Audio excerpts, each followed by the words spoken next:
Chapter 7 of the Invasion by William Le Queux. This recording is in the public domain. Chapter 7 Germans Sacking the Banks. Day dawned dismally and wet on September the 21st. Over London the sky was still obscured by the smoke pall, though as the night passed many of the raging fires had spent themselves. Trafalgar Square was filled with troops who had piled arms and were standing at their ease. The men were laughing and smoking, enjoying a rest after the last forward movement and the street fighting of that night of horrors. The losses on both sides during the past 3 days had been enormous. Of the number of London citizens killed and wounded, it was impossible to calculate. There had, in the northern suburbs, been wholesale butchery everywhere, so gallantly had the barricades been defended. Great camps had now been formed in Hyde Park, in the Green Park between Constitution Hill and Piccadilly, and in St. James's Park. The Magdeburg Fusiliers were being formed up on the Horse Guards Parade, and from the flagstaff there now fluttered the ensign of the commander of an army corps in place of the British flag. A large number of Uhlans and Cuirassiers were encamped at the west end of the park, opposite Buckingham Palace, and both the Wellington Barracks and the Cavalry Barracks at Knightsbridge were occupied by Germans. Many officers were already billeted in the Savoy, the Cecil, the Carlton, the Grand and Victoria Hotels, while the British Museum, the National Gallery, the South Kensington Museum, the Tower, and a number of other collections of pictures and antiques were all guarded strongly by German sentries. The enemy had thus seized our national treasures. London awoke to find herself a German city. In the streets, lounging groups of travel-worn sons of the fatherland were everywhere, and German was heard on every hand. Every ounce of foodstuff was being rapidly commandeered by hundreds of foraging parties, who went to each grocer's, baker's, or provision shop in the various districts, seized all they could find, valued it, and gave official receipts for it. The price of food in London that morning was absolutely prohibitive, as much as 2 shillings being asked for a 2-penny loaf.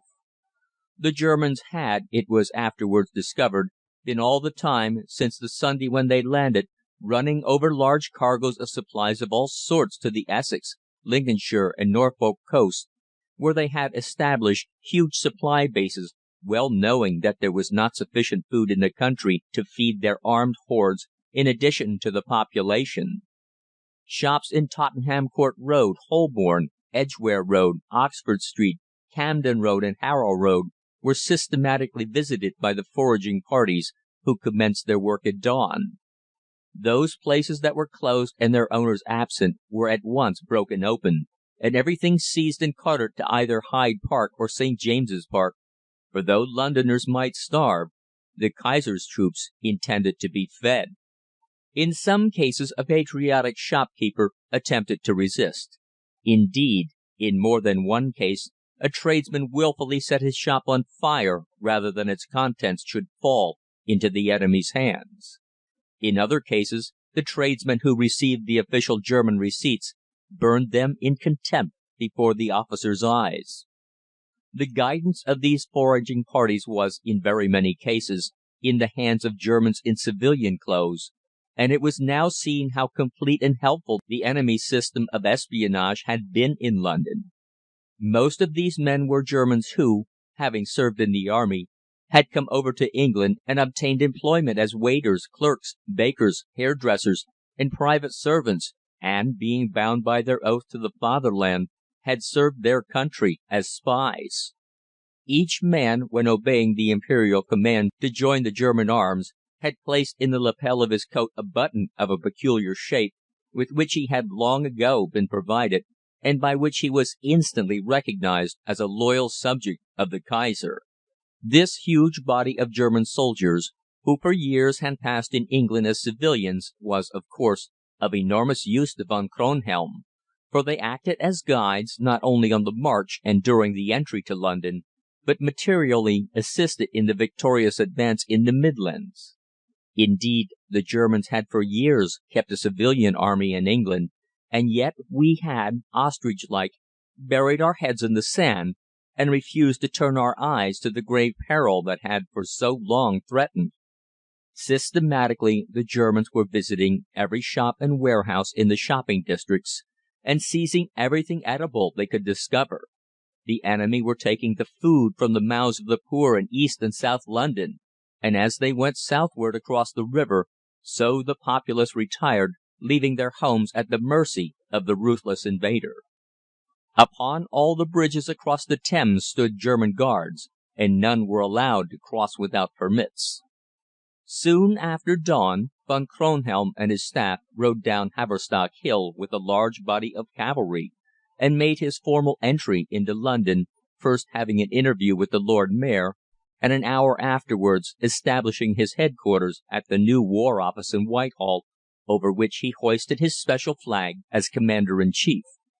It was found that, though a good deal of damage had been done externally to the building, the interior had practically escaped, save one or two rooms. Therefore the Field Marshal installed himself in the private room of the War Minister, and telegraphic and telephonic communication was quickly established, while a wireless telegraph apparatus was placed upon the ruined summit of Big Ben for the purpose of communicating with Germany in case the cables were interrupted by being cut at sea. The day after the landing a similar apparatus had been erected on the monument at Yarmouth, and it had been daily in communication with the one at Bremen. The German left nothing to chance. The clubs in Pall Mall were now being used by German officers, who lounged in easy chairs, smoking and taking their ease, German soldiers being on guard outside. North of the Thames seemed practically deserted, save for the invaders who swarmed everywhere. South of the Thames the cowed and terrified populace were asking what the end was to be. What was the Government doing? It had fled to Bristol and left London to its fate, they complained. What the German demands were was not known until the Daily Telegraph published an interview with Sir Claude Harrison, the Lord Mayor, which gave authentic details of them. They were as follows: 1. Indemnity of £300,000,000 paid in 10 annual instalments. 2. Until this indemnity is paid in full, German troops to occupy Edinburgh, Rosyth, Chatham, Dover, Portsmouth, Devonport, Pembroke, Yarmouth, Hull. 3. Cession to Germany of the Shetlands, Orkneys, Bantry Bay, Malta, Gibraltar, and Tasmania. 4. India, north of a line drawn from Calcutta to Baroda, to be ceded to Russia. 5. The independence of Ireland to be recognized. Of the claim of £300,000,000, 50 millions was demanded from London, the sum in question to be paid within 12 hours.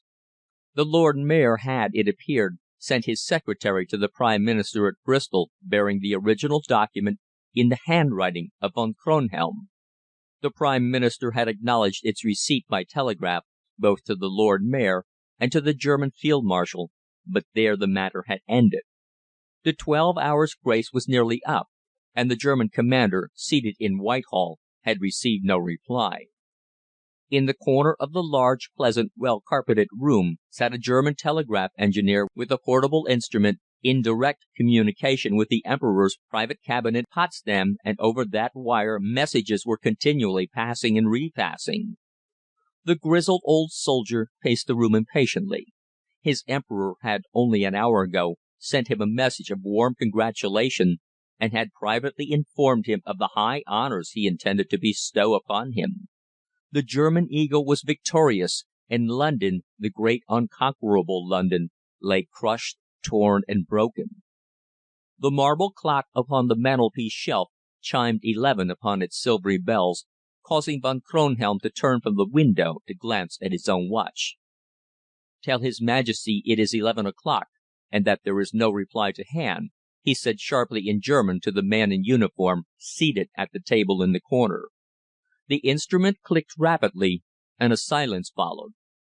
The German commander waited anxiously. He stood bending slightly over the green tape in order to read the imperial order the instant it flashed from beneath the sea. 5 minutes, 10 minutes passed. The shouting of military commands in German came up from Whitehall below. Nothing else broke the quiet. Von Kronhelm, his face more furrowed and more serious, again paced the carpet.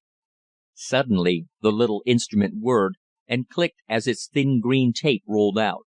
In an instant the Generalissimo of the Kaiser's army sprang to the telegraphist's side and read the imperial command. For a moment he held the piece of tape between his fingers, then crushed it in his hand and stood motionless. He had received orders which, though against his desire, he was compelled to obey. Summoning several members of his staff who had installed themselves in other comfortable rooms in the vicinity, he held a long consultation with them.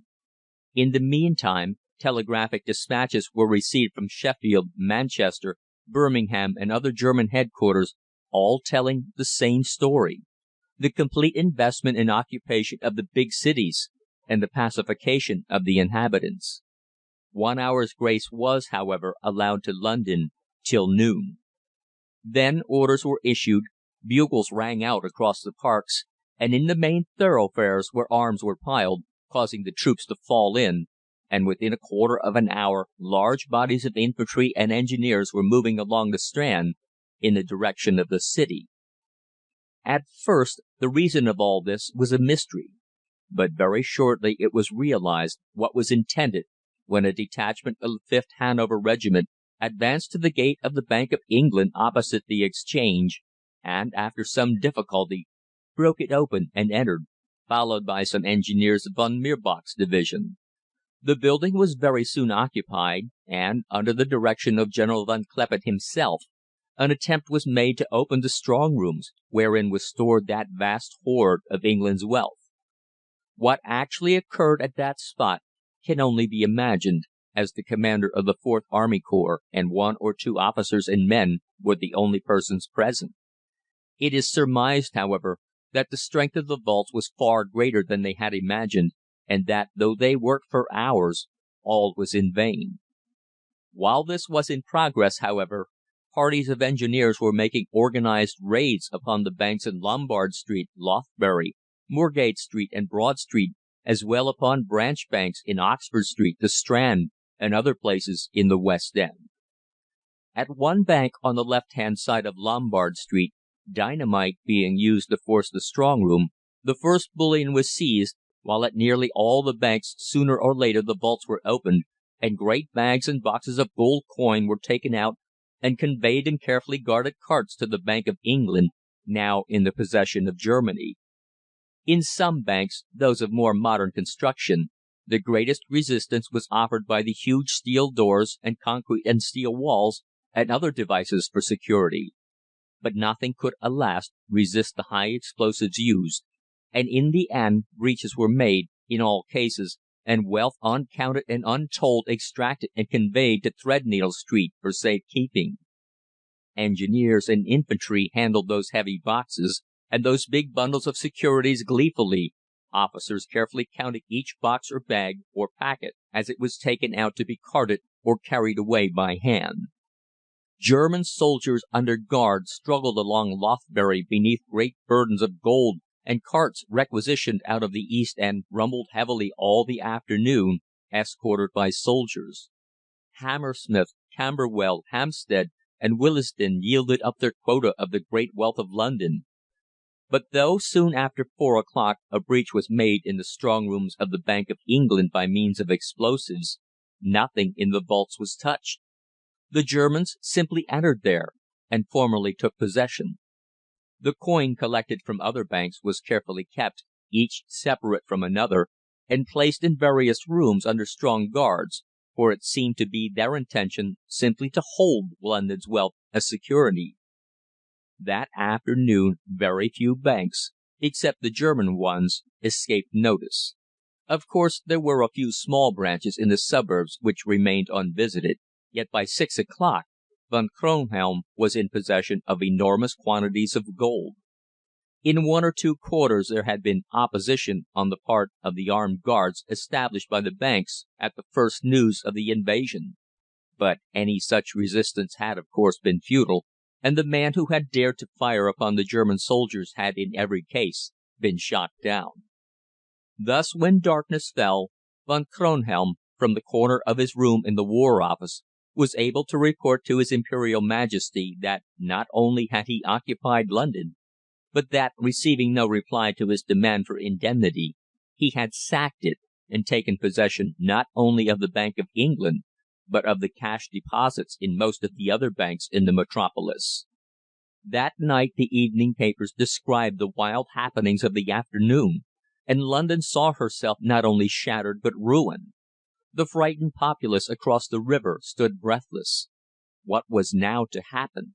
Though London lay crushed and occupied by the enemy, though the Lord Mayor was a prisoner of war and the banks in the hands of the Germans, though the metropolis had been wrecked and more than half its inhabitants had fled southward and westward into the country, yet the enemy received no reply to their demand for an indemnity and the cession of British territory. Von Kronhelm, ignorant of what had happened in the House of Commons at Bristol, sat in Whitehall and wondered. He knew well that the English were no fools, and their silence therefore caused him considerable uneasiness.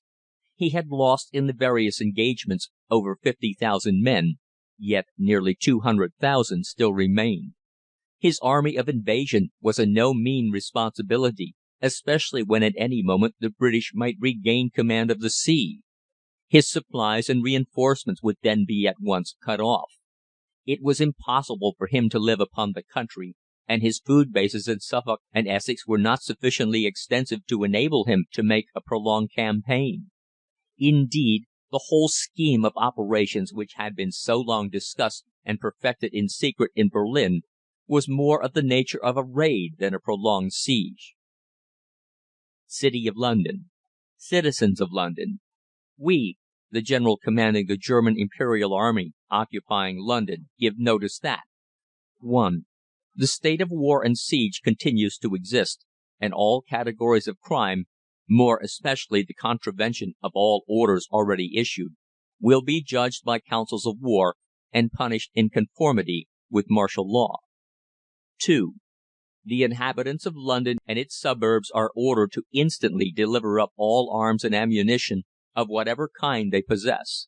The term arms includes firearms, sabres, swords, daggers, revolvers, and sword canes. Landlords and occupiers of the houses are charged to see that this order is carried out, but in the case of their absence, the municipal authorities and officials of the London County Council are charged to make domiciliary visits, minute and searching, being accompanied by a military guard. 3. All newspapers, journals, gazettes, and proclamations, of whatever description, are hereby prohibited, and until further notice nothing further must be printed except documents issued publicly by the military commander. 4. Any private person or persons taking arms against the German troops after this notice will be executed. 5. On the contrary, the Imperial German troops will respect private property, and no requisition will be allowed to be made unless it bears the authorization of the Commander-in-Chief. 6. All public places are to be closed at 8 p.m. All persons found in the streets of London after 8 p.m. will be arrested by the patrols. There is no exception to this rule, except in the case of German officers, and also in the case of doctors visiting their patients. Municipal officials will also be allowed out, providing they obtain a permit from the German headquarters. 7. Municipal authorities must provide for the lighting of the streets. In cases where this is impossible, each householder must hang a lantern outside his house from nightfall until 8 a.m. 8. After tomorrow morning at 10 o'clock, the women and children of the populace of London will be allowed to pass without hindrance. 9. Municipal authorities must, with as little delay as possible, provide accommodation for the German troops in private dwellings, in fire stations, barracks, hotels, and houses that are still habitable. Von Kronhelm, Commander-in-Chief, German Military Headquarters, Whitehall, London, September 21, 1910. The German Field Marshal sat alone and reflected. Had he been aware of the true state of affairs, he would certainly have had considerable cause for alarm. True, though Lord Byfield had made such a magnificent stand, considering the weakness of the force at his disposal, and London was occupied, yet England was not conquered. No news had leaked out from Bristol. Indeed, Parliament had taken every precaution that its deliberations were in secret. The truth, however, may be briefly related. On the previous day the House had met at noon in the Colston Hall, a memorable sitting indeed. The Secretary of State for War had, after prayers, risen in the hall and read an official despatch he had just received from Lord Byfield, giving the news of the last stand made by the British north of Enfield, and the utter hopelessness of the situation. It was received by the assembled House in ominous silence. During the past week through that great hall the minister's deep voice, shaken by emotion, had been daily heard as he was compelled to report defeat after defeat of the British arms. Both sides of the House had, after the first few days, been forced to recognize Germany's superiority in numbers, in training, in organization, in fact, in everything appertaining to military power. Von Kronhelm's strategy had been perfect. He knew more of Eastern England than the British commander himself, and his marvellous system of spies and advanced agents, Germans who had lived for years in England, had assisted him forward until he had now occupied London, the city declared to be impregnable. Through the whole of September 20, the Minister constantly received dispatches from the British Field Marshal and from London itself, yet each telegram communicated to the House seemed more hopeless than its predecessor. The debate, however, proceeded through the afternoon. The Opposition were bitterly attacking the Government and the Blue Water School for its gross negligence in the past, and demanding to know the whereabouts of the remnant of the British Navy. The First Lord of the Admiralty flatly refused to make any statement. The whereabouts of our Navy at that moment was, he said, a secret which must at all hazards be withheld from our enemy. The Admiralty were not asleep, as the country believed, but were fully alive to the seriousness of the crisis. He urged the House to remain patient, saying that as soon as he dared, he would make a statement. This was greeted by loud jeers from the Opposition, from whose benches members, one after another, rose and, using hard epithets, blamed the Government for the terrible disaster. The cutting down of our defences, the meagre naval programmes, the discouragement of the Volunteers and of recruiting, and the disregard of Lord Roberts' scheme in 1906 for universal military training were, they declared, responsible for what had occurred. The Government had been culpably negligent, and Mr. Haldane's scheme had been all insufficient. Indeed, it had been nothing short of criminal to mislead the Empire into a false sense of security which did not exist. For the past 3 years, Germany, while sapping our industries, had sent spies into our midst and laughed at us for our foolish insular superiority. She had turned her attention from France to ourselves, notwithstanding the Entente Cordiale. She remembered how the much talked of Franco-Russian alliance had fallen to pieces, and relied upon a similar outcome of the friendship between France and Great Britain. The aspect of the House, too, was strange. The Speaker in his robes looked out of place in his big uncomfortable chair, and members sat on cane-bottomed chairs instead of their comfortable benches at Westminster. As far as possible, the usual arrangement of the House was adhered to, except that the press were now excluded, official reports being furnished to them at midnight. The clerk's table was a large plain one of stained wood, but upon it was the usual array of dispatches, while the sergeant-at-arms, in his picturesque dress, was still one of the most prominent figures. The lack of committee rooms, of an adequate lobby, and of a refreshment department caused much inconvenience, though a temporary post and telegraph office had been established within the building, and a separate line connected the Prime Minister's room with Downing Street. If the Government were denounced in unmeasured terms, its defence was equally vigorous. Thus, through that never-to-be-forgotten afternoon the sitting continued past the dinner hour, on to late in the evening. Time after time the despatches from London were placed in the hands of the War Minister, but contrary to the expectation of the House, he vouchsafed no further statement. It was noticed that just before 10 o'clock he consulted in an earnest undertone with the Prime Minister, the First Lord of the Admiralty, and the Home Secretary, and that a quarter of an hour later all four went out and were closeted in one of the smaller rooms with other members of the Cabinet for nearly half an hour.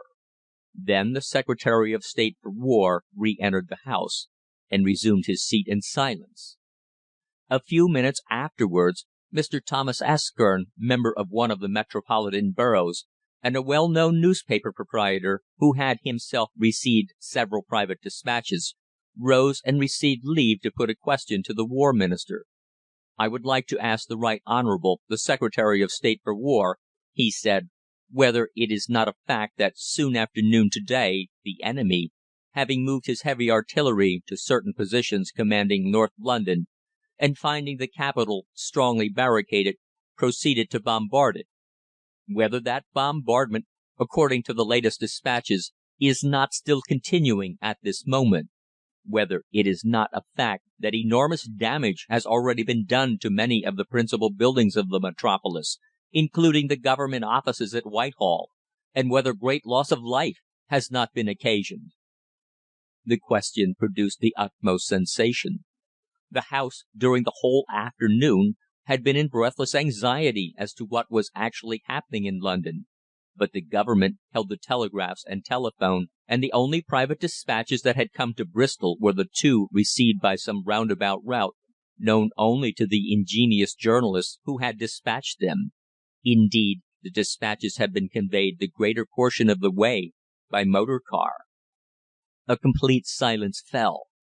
Every face was turned towards the War Minister, who, seated with outstretched legs, was holding a fresh despatch he had just received. He rose, and in his deep bass voice said: "In reply to the honourable member from South East Brixton, the statement he makes appears, from information which has just reached me, to be correct. The Germans are, unfortunately, bombarding London. Von Kronhelm, it is reported, is at Hampstead, and the zone of the enemy's artillery reaches, in some cases, as far south as the Thames itself. It is true, as the honourable member asserts, an enormous amount of damage has already been done to various buildings, and there has undoubtedly been great loss of life. My latest information is that the non-combatant inhabitants, old persons, women and children, are in flight across the Thames, and that the barricades in the principal roads leading in from the north are held strongly by the armed populace, driven back into London." He sat down without further word. A tall, thin, white-moustached man rose at that moment from the opposition side of the House.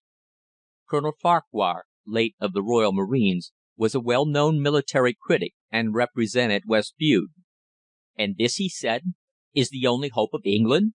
The defence of London by an armed mob, pitted against the most perfectly equipped and armed force in the world? Londoners are patriotic, I grant. They will die fighting for their homes, as every Englishman will when the moment comes. Yet what can we hope, when patriotism is ranged against modern military science? There surely is patriotism in the savage negro races of Central Africa, a love of country perhaps as deep as in the white man's heart. Yet a little strategy, a few maxims, and all defence is quickly at an end. And so it must inevitably be with London. I contend, Mr. Speaker," he went on, "that by the ill-advised action of the Government from the first hour of their coming into power, we now find ourselves conquered. It only remains for them now to make terms of peace as honourable to themselves as the unfortunate circumstances will admit. Let the country itself judge their actions in the light of events of to day, and let the blood of the poor, murdered women and children of London be upon their heads. Shame! To resist further is useless. Our military organisation is in chaos. Our miserably weak army is defeated and in flight.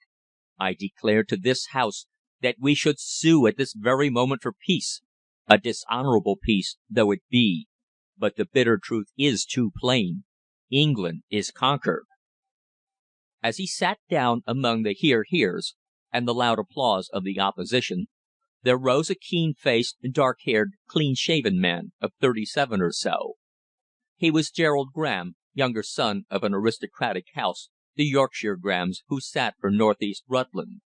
He was a man of brilliant attainments at Oxford, a splendid orator, a distinguished writer and traveller, whose keen brown eye, little upright figure, quick activity, and smart appearance rendered him a born leader of men. For the past 5 years he had been marked out as a coming man. As a soldier he had seen hard service in the Boer War, being mentioned twice in dispatches. As an explorer he had led a party through the heart of the Congo, and fought his way back to civilization through an unexplored land with valiant bravery that had saved the lives of his companions. He was a man who never sought notoriety. He hated to be lionized in society, refused the shoals of cards of invitation which poured in upon him, and stuck to his parliamentary duties, and keeping faith with his constituents to the very letter. As he stood up silent for a moment, gazing around him fearlessly, he presented a striking figure, and in his navy serge suit he possessed the unmistakable cut of the smart, well-groomed Englishman, who was also a man of note. The House always listened to him, for he never spoke without he had something of importance to say, and the instant he was up, a silence fell. "Mr. Speaker," he said in a clear, ringing voice, "I entirely disagree with my honourable friend the member from West Bude. England is not conquered. She is not beaten." The great hall rang with loud and vociferous cheers. "London may be invested and bombarded. She may even be sacked, but Englishmen will still fight for their homes and fight valiantly. If we have a demand for indemnity, let us refuse to pay it. Let the civilians in every corner of England arm themselves and unite to drive out the invader." Loud cheers. "I contend, Mr. Speaker, that there are millions of able-bodied men in this country who, if properly organized, will be able to gradually exterminate the enemy. Organization is all that is required. Our vast population will rise against the Germans, and before the tide of popular indignation and desperate resistance the power of the invader must soon be swept away. Do not let us sit calmly here in security and acknowledge that we are beaten. Remember, we have at this moment to uphold the ancient tradition of the British race, the honour of our forefathers, who have never been conquered. Shall we acknowledge ourselves conquered in this, the 20th century?" "No!" rose from the hundreds of voices, for the House was now carried away by young Graham's enthusiasm. "Then let us organize," he urged. "Let us fight on. Let every man who can use a sword or gun come forward, and we will commence hostilities against the Kaiser's forces that shall either result in their total extermination or in the power of England being extinguished. Englishmen will die hard. I myself will, with the consent of this House, head the movement, for I know that in the country we have millions who will follow me and will be equally ready to die for our country if necessary. Let us withdraw this statement that we are conquered. The real earnest fight is now to commence," he shouted, his voice ringing clearly through the hall. "Let us bear our part, each one of us. If we organize and unite, we shall drive the Kaiser's hordes into the sea. They shall sue us for peace, and be made to pay us an indemnity, instead of us paying one to them. I will lead," he shouted. "Who will follow me?" In London the Lord Mayor's patriotic proclamations were now obliterated by a huge bill bearing the German Imperial arms, the text of which told its own grim tale. In the meantime, the news of the fall of London was being circulated by the Germans to every town throughout the kingdom, their dispatches being embellished by lurid descriptions of the appalling losses inflicted upon the English. In Manchester a great poster, headed by the German Imperial arms, was posted up on the Town Hall, the Exchange, and other places, in which Von Kronhelm announced the occupation of London, while in Leeds, Bradford, Stockport, and Sheffield Similarly worded official announcements were also posted. The press in all towns occupied by the Germans had been suppressed, papers only appearing in order to publish the enemy's orders. Therefore, this official intelligence was circulated by proclamation, calculated to impress upon the inhabitants of the country how utterly powerless they were. Notice and advice. To the citizens of London, I address you seriously. We are neighbours, and in time of peace cordial relations have always existed between us. I therefore address you from my heart in the cause of humanity. Germany is at war with England. We have been forced to penetrate into your country. But each human life spared and all property saved we regard as in the interest of both religion and humanity. We are at war, and both sides have fought a loyal fight. Our desire is, however, to spare disarmed citizens and the inhabitants of all towns and villages. We maintain a severe discipline, and we wish to have it known that punishment of the severest character will be inflicted upon anyone who are guilty of hostility to the Imperial German arms, either open or in secret. To our regret, any incitements, cruelties, or brutalities we must judge with equal severity. I therefore call upon all local mayors, magistrates, clergy, and schoolmasters to urge upon the populace and upon the heads of families to urge upon those under their protection and upon their domestics to refrain from committing any act of hostility whatsoever against my soldiers. All misery avoided is a good work in the eye of our sovereign judge, who sees all men. I earnestly urge you to heed this advice, and I trust in you. Take notice. Von Kronhelm, commanding the Imperial German Army. German Military Headquarters, Whitehall, London, September 20, 1910. While Von Kronhelm sat in that large sombre room in the War Office, with his telegraph instrument to Potsdam ever ticking, and the wireless telegraphy constantly in operation, he wondered and still wondered why the English made no response to his demands. He was in London. He had carried out his Emperor's instruction to the letter. He had received the Imperial thanks, and he held all the gold coin he could discover in London as security. Yet, without some reply from the British Government, his position was an insecure one. Even his 1,001 spies who had served him so well ever since he had placed foot upon English soil could tell him nothing. The deliberations of the House of Commons at Bristol were a secret. In Bristol the hot, fevered night had given place to a gloriously sunny morning with a blue and cloudless sky. Above Leigh Woods the lark rose high in the sky, trilling his song, and the bells of Bristol rang out as merrily as they ever did, and above the Colston Hall still floated the royal standard, a sign that the House had not yet adjourned. While Von Kronhelm held London, Lord Byfield and the remnant of the British Army, who had suffered such defeat in Essex and north of London, had retreated to Chichester and Salisbury, where reorganisation was in rapid progress. One division of the defeated troops had encamped at Horsham. The survivors of those who had fought the Battle of Charnwood Forest and had acted so gallantly in the defence of Birmingham were now encamped on the Malvern Hills, while the defenders of Manchester were at Shrewsbury. Speaking roughly, therefore, our vanquished troops were massing at 4 points in an endeavour to make a last attack upon the invader. The Commander-in-Chief, Lord Byfield, was near Salisbury, and at any hour he knew that the German legions must push westward from London to meet him and to complete the coup. The League of Defenders, formed by Gerald Graham and his friends, was, however, working independently.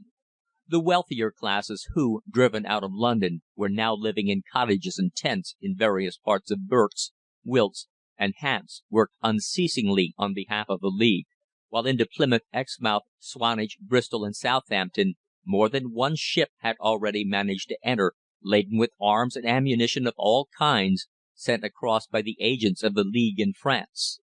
The cargoes were of a very miscellaneous character, from modern Maxims to old-fashioned rifles that had seen service in the War of 1870.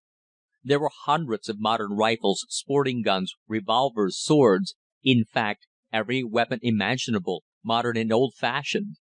These were at once taken charge of by the local branches of the League, and to those men who presented their tickets of identification the arms were served out, and practice conducted in the open fields. 3 shiploads of rifles were known to have been captured by German warships, one off Start Point, another a few miles out Padstow, and a third within sight of the coastguard at Selby Bill. 2 other ships were blown up in the Channel by drifting mines. The running of arms across from France and Spain was a very risky proceeding, yet the British skipper is nothing if not patriotic, and every man who crossed the Channel on those dangerous errands took his life in his hand. Into Liverpool, Whitehaven, and Milford, weapons were also coming over from Ireland, even though several German cruisers, who had been up to Lamlish to cripple the Glasgow trade, had now come south, and were believed still to be in the Irish Sea. End of chapter 7. Recording by Tom Weiss, Tom'sAudiobooks.com.